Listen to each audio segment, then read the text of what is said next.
국민의힘 참패라는 지방선거 결과를 놓고 당대표 책임론이 거셉니다. 장동혁 대표가 지나간 곳은 대부분 졌다며 선거의 저승사자라는 조롱이 나오는데요.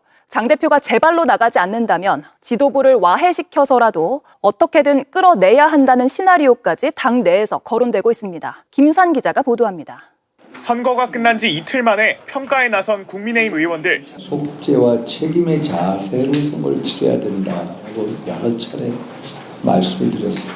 이게 제대로 구현이 안 됐다. 화살은 장동혁 지도부로 향합니다. 한 20% 정도의 지지율을 가지고서 다른 80%의 당원들을 실망시키고 분열시키는 그런 독선적 당대표구나. 당대표 제도가 이번 선거에서 전혀 쓸모가 없었다. 국민의힘은 서울과 대구, 경남, 경북 등 광역단체 단 4곳에서만 승리했습니다. 부산과 충청권 4곳, 강원 등 모두 8곳을 내줬습니다. 이런 결과를 받고도 장동혁 대표는 희망의 불씨를 지켜냈다고 평가했는데 여기에 더 날선 비판과 경고가 쏟아졌습니다. 처절한 어떤 자기 반성을 아직 시작하지도 않고 있어요. 진짜 한마디로 얘기하면 쪽박차겠다. 끝나고 나서도 지도부의 어정쩡한 태도를 보면서 이거 뭔가 극단적인 어떤 상황을 만들어야지 정신 차리지 않겠나. 장동혁 지도부를 향한 사퇴 요구가 공개적으로 나옵니다. 물러나야죠. 장 대표가 물러나면 지도부는 당연히 물러나는 거예요. 선거의 여왕 이런 얘기도 있는데 선거의 저승사자였다. 만약 장 대표가 버티면 최고위원들이 줄 사퇴해 지도부를 해체시켜야 한다는 시나리오까지 거론되는데 한 최고위원은 JTBC에 우선 대표에게 물러나라 설득할 예정이라고 했습니다. 오늘 송원석 원내대표가 사의를 밝히고 김도읍, 성일종, 정점식 의원이 도전장을 냈습니다. 장 대표를 향한 사퇴 요구에 새 원내대표 선출까지 겹치며 국민의힘의 혼란이 이어질 걸로 보입니다. JTBC 김산입니다. 자, 이렇게 돼서 이제 장동혁을 재밌는 거는 내란당의 내랑이 지금 시작이 됐어요. 장동혁이 선거 끝나고 이렇게 얘기했습니다. 어려운 상황이지만 희망의 불씨를 지켰습니다. 라고 얘기를 했어요. 근데 좀 애매한 부분이 있는 게 이긴 후보들, 예상을 깨고 이긴 후보들 같은 경우에는 하나같이 장동혁하고 거리두기를 해. 맞아. 그래서 지금 장동혁의 말이 아무한테도 먹히지 않고 있는데 우리는 먹히길 바라는데 장동혁 당대표 자리 계속 지킬까? 요거에 대해 두 분께 여쭤보고 싶습니다. 지금까지도 지켰는데. 그렇지. 앞으로 못 지킬 이유가 뭐가 있습니까? 그럼 우리가 용기 주려고 얘기를 하는 거야. 형님, 없지. 용기 좀 주시죠. 아니, 그러니까 이제 한동훈 변수가 생긴 거 아니에요. 예. 지금 무소속 한 명 당선 이러지만 그 무소속이 아니라 그냥 국힘 계정. 근데 보수 재편은 필연적으로 일어날 거거든요. 네. 그러니까 30만 신규 당원들 강성 윤호의 개인을 발판으로 해서 장동혁 체제가 서 있고 네. 현재 거기 조금 붙어 있잖아요. 네, 조금. 근데 도저히 이들 갖고는 앞으로의 모든 선거에서 질 것 같다는 그 예상들을 하고 있거든. 네. 그럼 누가 이제 총대를 매야 되는데 지금 그럴 사람이 안 나타나다 한동훈은 얼싸안고 자기가 그러려고 그럴 거란 말이에요. 그렇지. 예, 그러니까 보수의 온건 세력 쪽으로 이제 자기 이빨을 내세울 거예요. 그 재편 과정을 우리가 지켜보는 게 저 가슴이 아플 거야. 왜요? 그러니까 지금의 그 국힘의 난감한 이런 상태를 수습하는 과정일 가능성이 있거든요. 네. 그러니까 보수로 생각되는 모든 언저리 있죠. 대학 경영자, 대기업 소유자, 자산가들, 집안 대대부, 하여튼 보수와 연관된 너줄너줄 연결돼서 굉장히 많은 이권을 중으로다가 네. 지금 이재명 정부 때문에 덜컥 이런 사람들은 이거 지금 다급하거든. 그랬을 때는 국힘이 자기네들을 배경이 돼주도록 만들려고 할 거야. 네. 민주당을 구워 삼는 방법도 있는데 그게 잘 안 되거든. 네. 국힘의 세력 재편에서 사실은 한동훈 쪽에 힘이 돼줄 가능성이 아주 높은 사람들이 아주 널려 있단 말이에요. 없겠지, 다. 그러니까 그러니까 아주 오랜 세월에 걸쳐서 이권에 개입해온 한국 사회의 그 거대한 상층부 세력들이 지금 쫙 다시 한번 연대할 가능성이 있어요. 네. 그러니까 그게 이제 조중동을 통해서 또 발현이 될 테고, 국힘의 재편 과정을 들여다보면서 민주당 그리고 정부가 엄청 대응을 잘해야 된다. 네. 그 얘기를 하고 싶어요. 이걸 보면서 민주당이 여기 이거를 잘 활용을 해가지고 국민들에게 호소를 하고 이쁨 받아야 된다. 정확하게 말씀하시죠. 아무튼 장동혁은 지금까지 뻔뻔함이면은 못할 게 없어요. 충분히 할 수 있고 사실은 지금 한동훈을 갖다가 아주 개싸움으로 상대할 사람은 장동혁밖에 없거든. 그런 의미에서 우리가 좀 웃자고 하는 얘기긴 하지만 장동혁을 응원을 하는 것이고 아무튼 이번 선거 결과를 놓고 보면은 다 떠나서 장동혁한테는 제 개인한테는 압승이라고 저는 봅니다. 사실 윤호개인만 끌고 가려고 했는데, 하다 보니까 보수들이 줄줄이 달려왔어. 얼마나 행복한 상황입니까? 다 본인 때문에, 본인의 능력으로 이렇게 됐다고 생각하시고, 자신있게 한동훈과 맞상대를 좀 해야 되겠다라는 말씀 드리겠습니다. 진짜 제 국회 입성 안 됐으면 하고 바랬던 사람이 한동훈인데. 그럼. 진짜. 일단 그 행태가 꼴배기가 싫잖아. 네. 답답하고 짜증나고. 이제 한동훈하고 그 이지숙하고 김태규가 콜라보하는 걸 우리가 봐야 돼. 저는 근데 더 놀라운 게 있어요. 아까 얘기했듯이 이제 장동혁 다음을 이제 노리는 사람들이 많이 있을 거 아니야. 네. 그럼 여기에서 이제 그 얘기했듯이 뒷전으로 밀려난 사람들이 해가지고 내가 공신이야 나 여기 좀 저기 가운데 자리 쪽에 좀 앉혀줘봐 이런 액션도 할 거거든. 아주 더러운 판이니까. 놀랍게도 인양반이 나섰어요. 윤석열의 핵심 간신이자 새벽 3시에 한덕수 대통령 후보를 만들기 위한 쿠데타를 냈었던 그 권영세가 권성동과 함께했던 권영세가 네. 내가 당 수습을 주도하겠다라는 액션을 시작했습니다. 세미나를 여는데 제목이 진보 10년은 더 간다. 즉 보수가 막아내야 된다. 이런 거겠죠. 이러면서 이런 거 하는 이유 뭐예요, 세미나? 뭐예요? 세과시. 그래서 이제 맛있는 거 먹고 그 주최 측에서는 한 20여 명이 그 국힘의원이 올 것으로 보인다라고 얘기는 했다고 하는데 글쎄요 몇 명이 올지는 모르겠습니다만은 가장 정계 은퇴가 시급해 보이는 인간이 자기가 나서가지고 내가 주도를 하겠다 이렇게 나선 거 어떻게 의도한 대로 될 것 같으세요, 권영세? 여긴 진짜 옛날 사람들 계속 아니, 나오고. 권영세는 이제 대표 리더가 될 수는 없고 중간에서 역할을 하겠다는 그렇죠. 거 아니에요? 가운데 쪽 자리만 좀. 네. 그러니까 아까 얘기한 보수 재편의 이제 흐름이 이제 나타나는 여러 조짐 중에 하나예요. 네. 근데 분명한 사실은요, 지금의 국힘은 그냥 대통령이 소나기 넣고 마음대로 할 수 있는 수준만큼 망가진 거예요. 빽빽 소리밖에 없지. 지분 요구조차 못해요. 근데 이제 보수 재편이 되면 이들도 무서운 세력이거든. 네. 그걸 우리가 지금 눈앞에 두고 있는 상황이라고. 그래서 장동혁이 다음 대선까지 그냥 쫙 이어서 집권해주면 좋겠는데. 네. 아마 잘 안 될 것 같아. 그래서 우리가 또 응원을 해야 되겠죠. 근데 그 말하는 게 너무 사람 같지 않아가지고 그것 때문에 짜증은 좀 나는데. 자, 아무튼 그 내란당은 워낙에 상식이란 게 의미가 없는 당이기 때문에 무슨 일이든 벌어질 수 있다라는 얘기.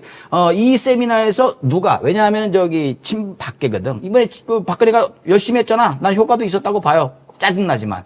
그런 의미에서 박근혜가 나온 김에 자, 이 여세를 몰아서 친박계가 한번 주도권을 쥐어보자. 이런 차원에서 권영세가 친박계니까 나섰을 수도 있다라는 생각. 그 세미나에 얼마나 오는지도 관심 대상은 조금 되겠다.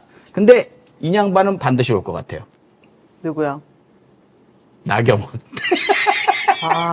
어디든 빠지지 않지. 한 명이라도 나 해가지고 내가 한번 당대표는 한번 해봐야 되는데 나경원은 무조건 올 것 같다라는 생각 들더라고요. 아무튼 아직도 민주당을 위한 도우미들이 건재한 것 같아서 그건 좀 다행이다. 이제 당대표 선거 과정에서 민주당이 좀 혼란스럽고 어지러울 것 같은데 가을까지 시끄러울 것 같은데 내란당은 그 이상으로도 내란을 겪을 것 같아가지고 얼른 민주당은 빨리 수습을 하고 국민들에게 이쁨 받기 위해서 정비를 잘해야 되겠다. 맞아요. 이 과정을 통해서 더 단단하고 더 커질 수도 있는 거잖아요, 사실은. 그렇지, 어떻게 그렇지. 하느냐에 따라서. 우리 봉한님이 이렇게 우리끼리 싸우니까 내란당이 계엄할 생각을 하죠. 우리끼린 견제만 하면 됩니다. 싸우면 서로 감정 싸우면 서로 감정 싸움하면 힘드니까 내란당만 욕합시다. 알겠습니다. 좋은 말씀 감사하고요. 네.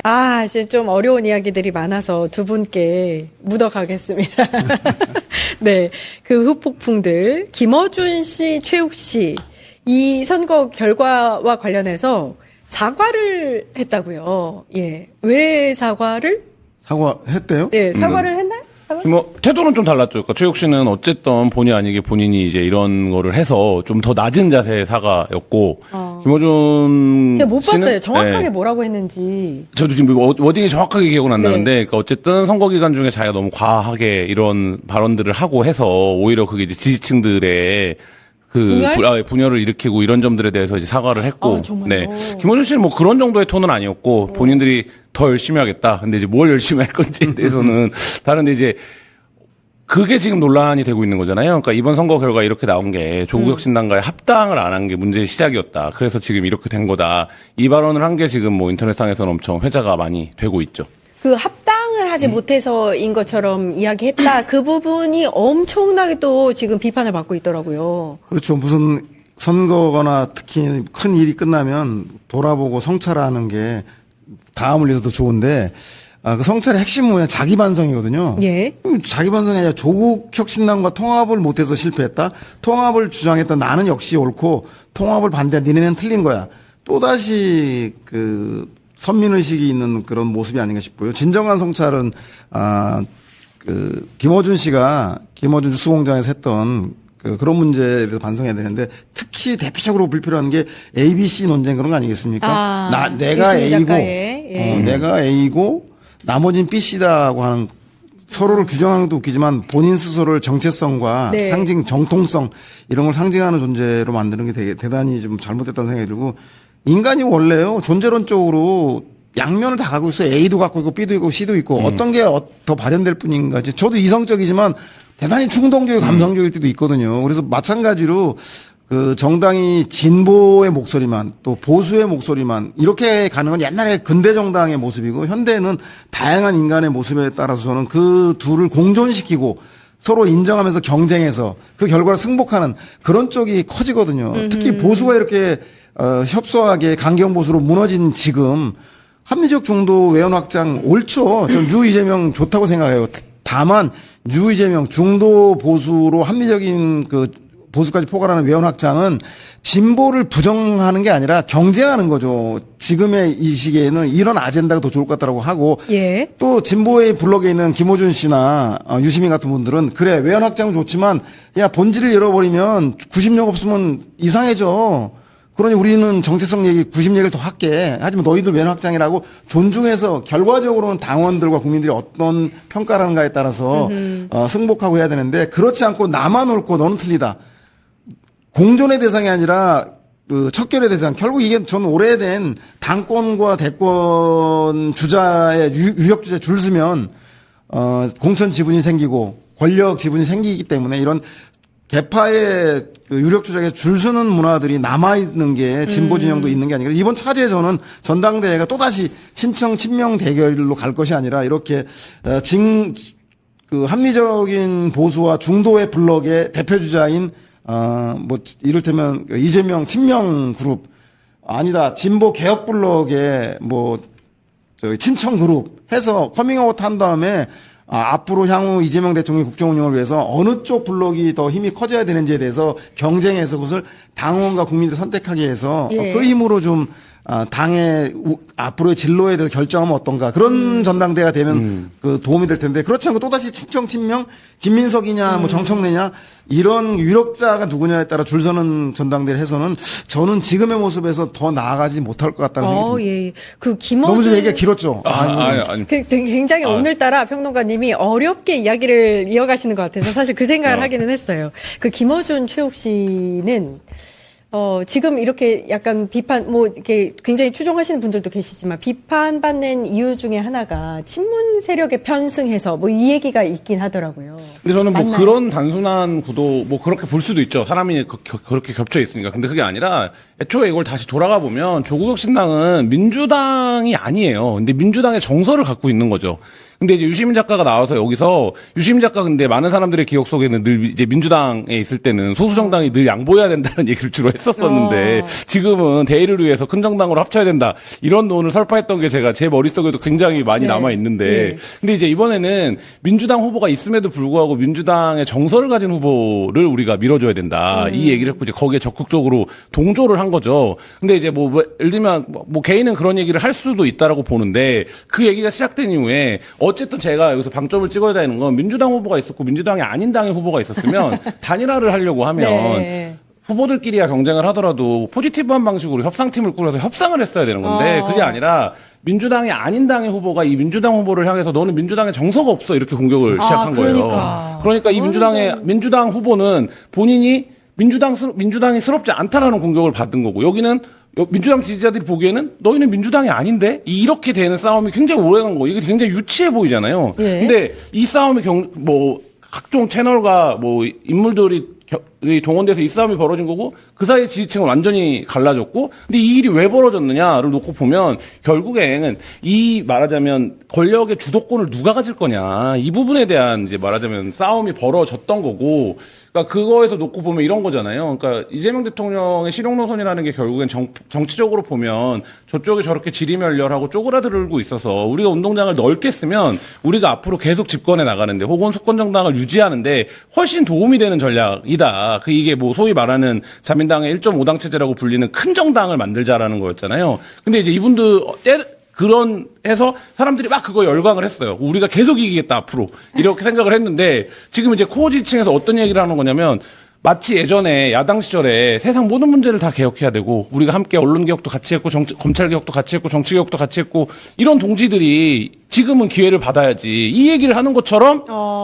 사람들한테는 보이는 거예요. 그러니까 그러면 여기서 뭐 옳고 그름의 문제를 떠나서 가치관이니까 누가 이길 수 있는 전략이냐 이런 부분들에 대해서는 굉장히 좀 그거 한 것 같고 판단이 필요한 것 같고 결국엔 그게 지금 전당대회를 앞두고 극단적인 지지층의 분열로 나타나는 효과. 아까 말하자면 이게 분위기가 좋을 때는 운동장 넓게 쓰니까 좋다. 우리 편 많고 이러다가 지금은 이 내에서 너 여기까지만 우리 편이고 여기서부터 거기 바깥쪽은 반은 또 쪼개는 거죠. 이런 전략으로 가는 건데 이게 이제 말하자면 이 협소화시키는 전략이 좋은 전략이냐 정치적으로 이런 이제 의문들이 드는 거죠. 사실 이 두 분 김어준 씨, 최욱 씨가 굉장한 스피커고 영향력이 크기 때문에 그래서 일부에선 또 비판의 대상이 되기도 하는 것 같은데 이번 선거에 관련해서 좀 깊이 있게 분석이 들어가겠죠?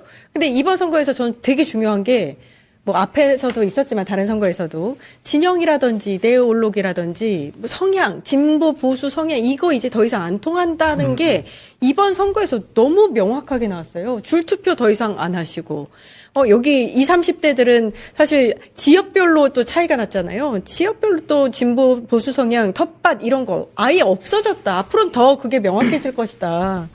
요걸 좀 헐리우드 영화에서도 이렇게 뭐 예를 들어 슈퍼맨은 뭐 그 영웅, 악당, 이 선악 대결 구도 이거 안 봐요.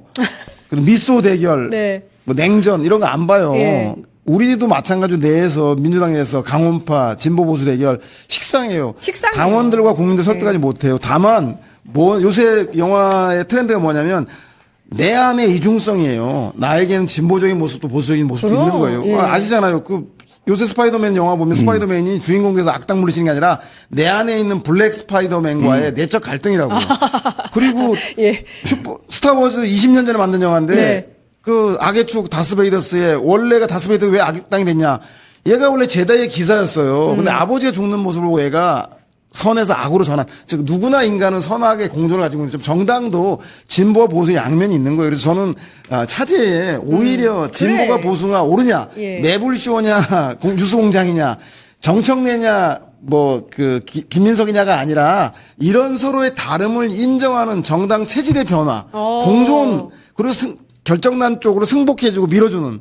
뭐 이런 문화들 정당 체질의 민주당이 바뀌지 않는 한 이 문제는 평택의 교훈은 계속될 것 같다는 생각입니다. 박인영 님이 제발 이 대통령님 도와주세요라고 했는데 이재명 정부 승리가 대한민국 또 국민들에게 또 좋은 거기 때문에 함께 갔으면 좋겠습니다. 어디 일쪽 막 이렇게 줄 서지 마시고 이렇게 얘기했다고 또 저 욕 먹겠죠? 뭐 지금은 무슨 얘기를 해도 욕을 먹습니다. 오늘 국회로 한번 가보도록 할게요. 이제 재보궐선거 이후에 14명의 새로운 국회의원들이 오기도 했고 새 의장과 함께 이제 하반기가 시작되는 오늘이기도 했습니다. 좀 억장이 무너진 장면들이 있는데 한동훈이 오늘 오전에 공지를 때려요. 네. 나 1시 40분에 계단 앞으로 간다? 이렇게 이야기를. 보통은 이제 오늘 등원한다. 이 등원 소감 정도를 하는데 몇 시 몇 분, 정확하게 몇 분까지 해서 계단 앞으로 간다. 요거 공지는 제가 좀 새로웠던 것 같아요. 어떻게 보셨어요? 전입신고 때 기자들을 부르는 것도 저는 한 번도 못 봤어요. 근데, 이번에 한동훈, 이제 의원이죠. 한동훈 의원의 당선 자체가 기존의 정치문법에서 좀 비껴서 있는 거잖아요. 그 과정에서 여러 가지 문제점도 나왔고, 있지만, 어쨌든, 팬덤을 통해서 지역구 선거를 돌파한 정치인이 됐기 때문에, 그런 지점에서 본인이 모든 이제 말하자면 인간은 경로우전성과 자신이 하는 방식에 대한 확신 속에서 움직이는 거잖아요. 근데 이제 그거를 통해서 엄청난 승리를 지금 경험한 거기 때문에 그 방식으로 이제 계속 움직여 가겠죠. 근데 이제 그게 어떤 거냐. 근데 무소속이니까 어쩔 수 없는 구조적인 한계가 있긴 하지만 그게 이제 계속 될 수 있는 거냐. 이런 부분들에서는 근데 지금이야 이번 선거의 최대 승리자 같은 지금 분위기로 국회에 입성을 한 거잖아요. 그러니까 오늘 하루는 아니 계속될 수 있는 거냐라고 말씀하셨잖아요. 네. 한동훈이 사실 국힘에 복귀하기 위해서 앞으로 이제 많은 전력을 쏟을 것이다 이런 얘기가 나오는데 그건 불가능할 거라고 보세요? 그건 한동훈 후보가 결정할 수는 없는 거죠. 왜냐하면 국힘이 이제 원내대표 선거를 할 텐데 오늘 송원석 원내대표 사퇴를 했으니까 그 원내대표 선거에서 이제 그 문제가 쟁점이 되겠죠.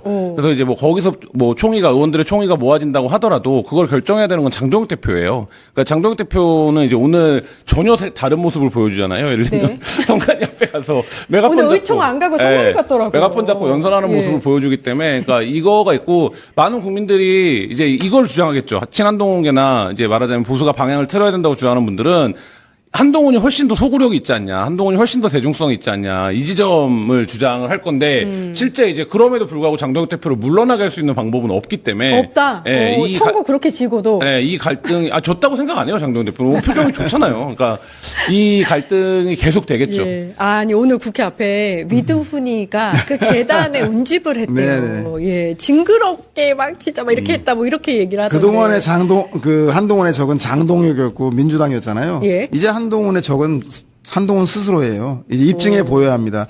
민주당은 저는 한동훈보다 더 지긋지긋한 빵진숙 국회에 들어온 거에 대해서 저는 오히려 와신과 상담의 자세로 마른 장작에서 불편하게 누워서 쓴 쓸개를 씹으면서 북구 주민들은 왜 한동훈을 선택했는가에 대해서 민주당은 돌아보는 라이벌과 경쟁자가 있는 것은 자신을 성숙하게 만들고 발전하기 때문에 저는 오늘 철학적인 이야기를 많이 하십니다. 이제는 인정해야 하는데 어떡하겠어요 이거.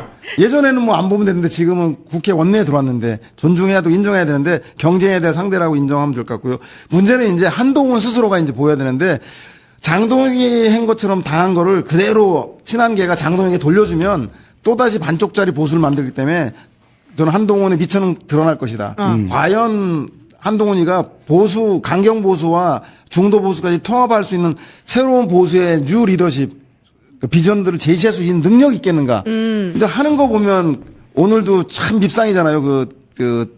당이라던가 정당에 있는 사람들과 국회에 있는 선후배들과 풀기보다 자기 팬덤들 불러 모아서 계속적으로 이슈몰이 하려고 하는 거 보면 참 밉상인데 그런 모습이 아니라 실제로 이제 보수의 통합과 변화를 이끌 능력이 있는 사람인가에 대해서 한동훈이가 뭔가 보여주지 않으면 안 될 것 같다는 생각. 첫 번째 관문이 저는 다가오는 원내대표 선거 송원석 원내대표 임기가 끝나잖아요. 그 원내대표에서 아마 친한계하고 친장동혁계가 붙을 걸로 예상되는데 거기서 대가리 터지게 싸워서 누가 되든지 당이 쫑나가는 모습을 보일 것인가 아니면 한동훈계가 더욱더 성숙한 모습으로 이 당내 갈등을 수습하면서 한동훈계의 성숙된 모습을 보일 것인가. 저는 지금 볼 땐 전자일 가능성이 매우 높아요. 받은 만큼 돌려주자. 벌써부터 장동훈 사태를 입에 물고 나오는 거 보면 저는 터지게 싸우고 제2의 장동혁의 모습을 한동훈이 보여주지 않겠나. 그렇게 막 성숙한 모습을 보일 것 같지 않고 이제 전조 증상이 뭐였냐면 단톡방이었어요. 국힘 국회의원 단톡방에서 지금 소요 한마디를 또 잘못했잖아요. 배현진 의원이. 그 단어도 문제였지만 그 단어를 물고 늘어지면서 막 안에서 또 내홍의 또 한 단계잖아요, 또. 근데 이제 한동훈 후보의 콘텐츠가 보수 재건이잖아요. 근데 예. 이 보수 재건이 뭐예요? 그러니까 이걸 아는 사람은 없어요. 그러니까 한동훈 후보의 보수 재건은 자기가 헤게모니 잡는 거. 네, 그렇죠. 보수 주도권 싸움인 아니 거예요. 근데 그게 앞에 얘기했던 거랑 좀 연결해서 네. 아직도 그 성향 이데올로기 요거를 이 한동훈은 가지고 있다는 거. 그러니까 제일 정치 초보가 그 과거에 했던 그런 약간 오래된 정치 관습을 그대로 가지고 가고 있는 그런 모습인 것 같아요. 그러니까 이게 한동훈 후보가 얘기하는 보수 재건의 핵심은 2024년 윤석열이 했던 계엄과 이별해야 된다. 요거 하나가 콘텐츠가 있고요. 또 하나는 반 이재명이에요. 근데 여기서 그게 보수 재건이야? 2024년도에 윤석열과 결별해야 된다는 빼버리면 뭐랑 똑같냐면 2022년에 윤석열과 똑같아요. 2022년에 윤석열이 뭐를 기치로 들어온 겁니까? 반 문재인 하나를 갖고 정치를 시작한 거예요. 오. 그러면 지금 한동훈은 2024년 윤석열과는 작별을 하자라고 주장을 하고 있지만 본인이 정치를 하고 있는 모습은 2022년의 윤석열이에요. 그러면 이게 권력 주도권 싸움을 할 때는 얘기가 돼요. 왜냐하면 네. 장동혁은 2024년에 윤석열을 계승하는 세력이니까. 그러니까 저는 한동훈 의원이 당장 어떻게 뭐 미천을 드러낼 거라고 생각하진 않아요. 왜냐하면 장동혁 대표가 건재하기 때문에 여기랑 싸우면 만들어낼 수 있는데 이 장동혁이 실권이 없고 별 영향력이 없고 이걸 알잖아요. 이 장동혁이라는 가면이 사라지면 그 다음에 어떤 콘텐츠를 낼 거냐. 예를 들면 정치인 한동훈이 중도 확장성이 있느냐. 아니면 정치인 한동훈이 기존의 보수정당이 가졌던 가치나 이념과 다른 지점에 뭔가의 콘텐츠, 그러니까 정책이 있느냐. 뭐 이런 거거든요. 근데 저는 이제 그걸 아직 정치인 한동훈이 보여주지 못했어요. 그러니까 정확하다, 이거는. 네. 그러니까 지금까지는 2024년에 윤석열과 싸우는 걸로 성장을 한 거예요. 그리고 그 다음에 뭘 할 건데? 라고 물으면 이재명과 싸우겠다라고 얘기를 하는 건데, 그러니까 이것만으로는 되지 않을 거다. 그리고 서평론가님 저 잘 아시지만 여의도에 오면 아무리 날고 기는 사람도 원오브 댐이 되는 거예요. 300분에. 그러니까 삼국지에서 승리하려면 위호촉이 힘이 약할 때는 그 합종 연행을 하고 그리고 힘이 강할 때는 포위고립해서 섬멸해야 되는데 한동훈 대표가 지금 장동혁계랑 싸우면 여론은 뭐 한동훈이 업고 있다 그래도 당내 세력 부위는 비슷하거든요. 그럼 장동혁 같은 행태를 똑같이 할 텐데 그것을 넘어서는 길은 제가 볼 때는 인적 청산에서는 과연 본인이 장동혁만큼 싫어하는 경쟁자, 나의 앞길 막는 경쟁자가 누구냐면 지금 같이 살아남은 오세훈과 링 밖에 있는 이준석이거든요. 제가 볼 때는 과연 한동훈이 오세훈과 이준석을 담을 수 있는 새로운 보수의 판을 짤 수 있다면 저는 그에게 기회가 오겠지만 장동혁 제거한 다음에 다음 상대는 오세훈이야. 오세훈 어떻게 제끼지?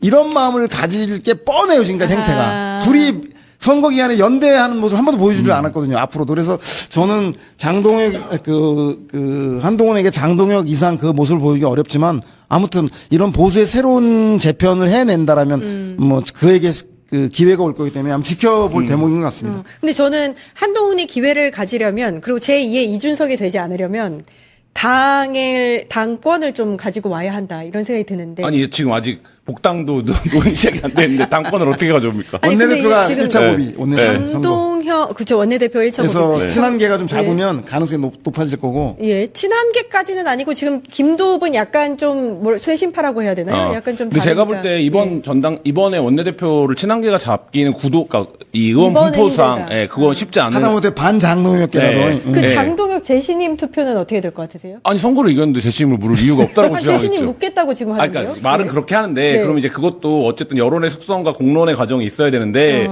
지금 그 얘기를 하기엔 졌는데 축배를 들어야 될 것 같은 이런 분위기의 선거가 된 거잖아요. 그러니까 장동혁 대표는 버틸 명분이 있고 오늘 선관위로 간 것도 그런 거잖아요. 거기 지지 세력이 있기 때문에 거기 간 거잖아요. 근데 국민의힘이 선거 기간 내내 그들까지 끌어안으려고 엄청 노력을 했잖아요. 결과적으로 그들까지 끌어안아서 결과가 이렇게 나온 거 아니냐. 장동혁은 이렇게 이해하고 있을 거고 이쪽에서는 장동혁 안 묻은 데만 이긴 거 아니냐 이 얘기를 해봤자 그건 해석 투정의 영역이기 때문에 누구 말이 맞고 안 맞고는 사실 없는 거라는 거죠. 그러니까 장동혁 대표는 기본적인 숫자에서 의원 수는 늘었고 서울을 지켰고 뭐 이런 거기 때문에 결과적으로 장동혁 대표는 본인은 뭐 임기를 다 채우겠다 당연히 이렇게 얘기를 할 거고 그렇게 되면 저는 오히려 이런 가능성은 있죠. 근데 TK를 기반으로 하는 국민의힘 의원들은 수십 명인데 이 수십 명은 한동훈이 정치적인 파워를 갖냐 안 갖냐가 자신의 정치적 생존과 크게 상관은 없어요. 그러니까 왜냐하면 자기는 어쨌든 거기서 또 국회의원을 하면 되니까. 근데 PK 의원들은 이제 이해관계가 좀 달라졌어요. PK 의원들은 분위기가 너무 달라졌어요. 다음 총선에서 예. 승리를 하려고 하면 여기 PK는 TK와는 달리 민주당과 경쟁이 있는 지역이잖아요. 예. 그리고 전재수 시장 체제에서 다음 총선이 있는 거 아닙니까? 그렇다라고 하면 애초에 한동훈에게 뭐 컨설팅을 했다라는 보수적인 평론가들이 그 얘기를 했던 건데 부산의 큰 정치, 부산의 수장, 부산의 연고는 없지만 부산 정치를 대변하는 얼굴 이런 걸로 이제 한동훈 의원이 자리매김을 하면 PK 의원들은 움직일 수 있거든요. 자기 이해관계에 따라서. 그러면 TK 의원들과 PK 의원들의 이해관계가 달라질 수 있어요. 이거는 지금 한동훈을 중심으로 구성된 팬덤 같은 친한계의 문제가 아니라 국민의힘의 본질적 구조를 건드릴 수 있거든요. 근데 이게 총선이 다가오면 다가올수록 빨리 돌아갈 수밖에 없어요. 그 분화가. 지금 말씀하신 거는 한동훈한테 어떤 힌트가 될 수 있는 부분인데 들을까 모르겠네요. 알고 예. 있죠. 당연히. 알고 있나요? 부산에 출마할 때 이미. 아니 그러니까 그 국회의원들이 민심과 완전히 먼 행보를 하다가 유일하게 민심과 일치된 행보를 하는 게 총선 앞둔 시점이에요. 그래서 제가 볼 때는 총선 앞둔 시점에 한동훈처럼 최소한 그 윤호개인간 결별해야 내란간 결별하자는 정도에는 동의하기 때문에 저는 친한계의 흐름들이 넓어질 건 같은데 문제는 이럴 때 또 당심이 역작용을 합니다. 역결집을 해요. 잘 아시겠지만 그 책임당원 국민의힘 100만 명인데 30만 명이 장동혁 대표 취임 이후에 가입한 사람들이에요. 주로 누구? 고성국 TV라던가 이런 극우 유튜브 전환길 TV로 결집된 사람이 들어왔거든요. 그래서 제가 볼 때는 그 국민의힘이 그 마주한 지금 앞으로의 고민은 국회의원 국심과 민심은 비슷해져 가는데 당심과는 너무나 큰 괴리가 있는 아마 장동혁 대표 지금 재신임 투표에도 그 국민의힘 내에서 권리당원 책임당원 내에서 아마 통과될 거예요. 왜냐하면 그들은 똘똘 뭉쳐 분기탱천에 있고 부정선거 때려잡자라고 모여 있는 사람들과 약간 느슨하게 넓은 사람들하고 싸움하면 장동혁이기 때문에 국민의힘의 딜레마 민심과 편성하려고 하는 국회의원인데 그것과 완전히 떨어진 장동혁과 당심 이 문제를 극복하는 게 국민의힘 과제인 것 같습니다. 민주당 얘기도 좀 해볼 텐데 8월 전대 이제 얼마 남지 않은 상황에서 선거 끝나자마자 이제 난리가 났습니다. 이 당권 관련한 발언들이 정청래 당대표는 당연히 연임 도전할 거고 오늘 단독 보도에서는 송영길 전 대표와 김민석 이제 총리죠. 차기 당권 도전하는 뭐 단일화 이야기가 벌써 나오고 벌써 나왔더라고요. 기사에서. 이 자체가 판이 흔들린 거예요. 뭐냐면 이제 기자들끼리 많이 얘기할 때 선거 전에 정청래 대표가 또 되겠지?라고 하면 뭐라고 다들 얘기하냐면 되겠지 선거로 이길 건데 이런 얘기를 많이 했어요. 근데 지금 이 결과가 선거가 이긴 결과냐에 대해서 사람들마다 생각이 다른 거예요. 그러니까 민주당 어떤 정서가 있냐면 어떤 사람들은 대놓고 뭐 박범계 의원 같은 사람들은 선거 졌다 그러잖아요. 그러니까 선거를 지면 정청래 대표가 연임이 안 될 수도 있다라고 생각을 했는데 그럴 일이 없었어요. 6월 2일까지는. 근데 개표를 해보니까 그게 아닌 거예요. 이게 첫 번째 포인트고 또 하나는 민주당 지도부는 아무리 강력한 권한을 갖고 있다고 하더라도 호남에서 배척당하기 시작하고 서울 수도권에서 경쟁력이 없다라는 게 드러나면 못 버텨요. 그러니까 민주당 당원들은 이거 이러면 선거가 안 되겠는데 이렇게 판단을 하거든요. 근데 지금 정청래 대표가 뭐 이번 선거 결과를 놓고 사퇴해야 된다. 저는 그런 정도는 아니라고 생각하는데 8월 달에 리더십을 바꿔야 되는데 그 전까지는 이번에서 선거도 이기고 했는데 밀어줘야지라고 생각을 했다가 지금 그게 흔들리고 있다. 그러면 이거는 정청래 대표 입장에서는 생각해보지 않았던 상황인 거죠. 그렇죠. 이게 굉장히 의미심장한데요. 제가 봐도 이제 뼈 아픈 승리라 했어요. 뼈 아픈 승리. 뼈 아픈 승리. 승리했기 때문에 뭐 사퇴하라고 할 명분은 없어요. 근데 뼈가 아파. 그러니까 전당대회에서 평가해보자라는 정도로 수습이 될 것 같고 송영길 당선자, 송영길 의원은 제가 볼 때는 참전하지는 않을 것 같아요. 뭐라고 얘기했냐면 선거 전후에 이재명 대통령의 성공을 위해서 헌신하겠다, 뒷받침하겠다. 거치는 거기에 따라 달렸다라고 하는 거 보면 이재명 대통령의 직접적인 건 아닌지 몰라도 김민석 총리가 이재명 뜻을 받들어서 전당대회에 나오겠다는 거 아니겠어요? 그런데 이재명 뜻을 받드는 쪽에 송영길 대표가 자기가 출마하게 되면 김민석 후보 의원과 표를 나눠야 되기 때문에 좀 나오지 않을 거라고 봐서 아마 김민석 총리를 지원해서 결국 이 싸움은 정청래 전 대표 대 김민석 의원과의 양자 대결 그게 핵심이고 그 이후에 뭐 486에 누구 뭐 또 어떤 세력에 누구 이렇게 참여할 수 있겠지만 본질적으로는 정청래와 김민석의 싸움인데 이렇게 되는데 전 두 분에게 간곡하게 부탁하고 싶은 거는 누가 이재명 편이야, 누가 친청이야, 누가 친명이야, 누가 반명이야로 싸우지 말고 정청래 대표는 나 검찰 개혁했고 우리 당이 좀 더 왼쪽 레프트 블록을 가야 될 것 같아. 난 진보 개혁이야. 김민석 총리는 야 보수가 물었는데 무슨 말이야. 우리 보수까지 운동을 넓겠어. 나는 라이트 윙이야. 왼쪽은 오른쪽으로 갔으면 좋겠어. 라고 하는 그래야지 이재명 대통령이 성공할 수 있어라는 두 가지 이재명 대통령 성공을 위해서 정책과 노선을 가지고 두 분이 경쟁에 나간다면 그리고 그 결과를 승복해 나간다라면 그리고 그 지지하는 사람들도 맹목적으로 사람에 대한 개인에 대한 호불호가 아니라 이런 노선과 정책에 대한 걸로 선택한다면 저는 우리 당이 더욱더 풍성해지고 또 넓어지고 그렇게 되지 않을까 싶어서 그런 전당대회가 되길 바라는 마음입니다. 근데 그게 이제 쉽지는 않을 것 쉽지 않지만 같다라는 이제는 좀 해야 될 거. 하는데 언제까지 개파수장 당권 대권의 이 유력수에 치열할 것 몰려다니는 같아 아무튼. 그런 예. 싸움 해야 되겠습니까? 예, 조국 혁신당 얘기 짧게 하고서 이제 마무리할 텐데 어제 이제 조국 혁신당의 조국 대표가 사퇴를 했습니다. 당 대표직에서. 어쩔 수 없는 수순이었던 것 같은데 그러면 이제 조국 혁신당의 미래는 어떻게 되는 것인가? 민주당과의 합당은 어떻게 되는 것인가? 차기 조국 혁신당은 누가 이끄는 것인가? 여러 가지 사실 이제 궁금증들이 이어지는데 어떻게 보세요? 현실적으로 전당대회 전에 합당하는 거는 제가 볼 때 물리적으로도 불가능할 것 같고요. 그러면 전당대회에서 지금 그 평론가님 말씀하신 대로 이 문제가 쟁점이 되겠죠. 그러면 어떤 후보는 이걸 해야 된다고 주장을 하고 어떤 후보는 그거에 대해서는 더 충분히 심사숙고를 해야 된다라고 하는 입장이 각이 서면 그거에 대해서 누가 당선이 되면 그 입장대로 저는 정리가 될 거라고 보고 조국 대표가 민주당의 전통적 지지층과 이렇게까지 말하자면 상체기를 내면서 낙선한 상황이 됐기 때문에 조국 혁신당이 이거를 추진할 동력은 이제 잃었다라고 보여지고 그러면 결국엔 민주당 전당대회에서 이 부분에 대해서 민주당 당원들이 어떤 판단을 내리느냐 그 결정이 남아 있는 거라고 보여집니다. 조국 혁신당의 미래는 어떻게 보세요? 그 결정에 딸려 있겠죠. 그 결정에 따라서 예를 들면 합당을 안 하는 쪽이 승리를 하면 그러면 이제 조국 혁신당의 비례 의원들만 있는 거 아니겠습니까? 예. 그러면 이 의원들이 뭔가 결정을 해야 될 거고 거치에 대해서 민주당을 들어온다고 한다든지. 그러면 뭐 합당을 하기로 결정을 한다면 그때는 뭐 흡수를 하는 방식이 될 텐데 애초에 말하자면 조국 혁신당이 기대했던 당대당 논의를 통한 합당은 제가 볼 때는 현실적으로 당분간은 좀 모멘텀을 갖기가 어렵다. 조국 혁신당의 그 미래에 따라서 또 조국 대표, 전 대표의 미래도 또 결정이 되겠네요. 조국 대표의 미래는 근래는 없는 거죠. 근래는 없는 거고. 후를 따져봐야 한다. 뭐 후가 돼야겠죠. 그러니까 최소한 22대 안에서는 역할을 찾는 게 쉽지 않을 것 같고. 원래 당 대표가 떠나도 당은 존재해야 되거든요.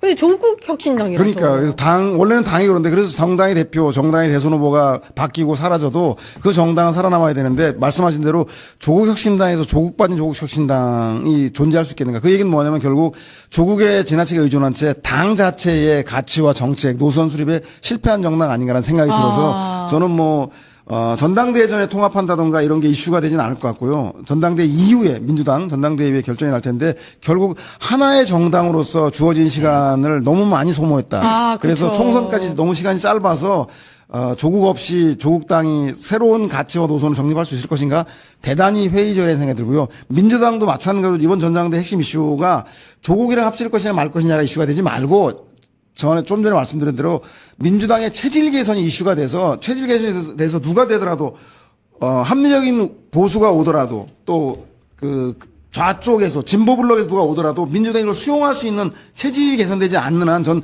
당분간 외부 세력들이 당으로 들어온 통합이라든가 세력의 영입들은 좀 차후 선 민주당의 체질 개선 풍토의 조성들이 먼저 이루어지는 전당대회가 돼야 되지 않겠냐 생각이 듭니다. 그 혹시 전당대회 이후에 그러니까 합당은 아닌데 겉으로 표면적으로 합당은 아닌데 합당 안 하면 비례대표가 다 잃어요. 그러니까 합당해야 돼. 다 비례대표들이 합당밖에 없죠. 당을 바꿀 수가 없네요. 그렇군요. 그럼 합당 쉽지 않겠네요. 쉽지 않겠죠. 네, 쉽지 않겠는데요. 예. 알겠습니다. 요 얘기까지 해보도록 하겠습니다. 기만 한겨레 21 기자님이 서양호 정치평론가님 고생해 주셨습니다. 감사합니다. 네,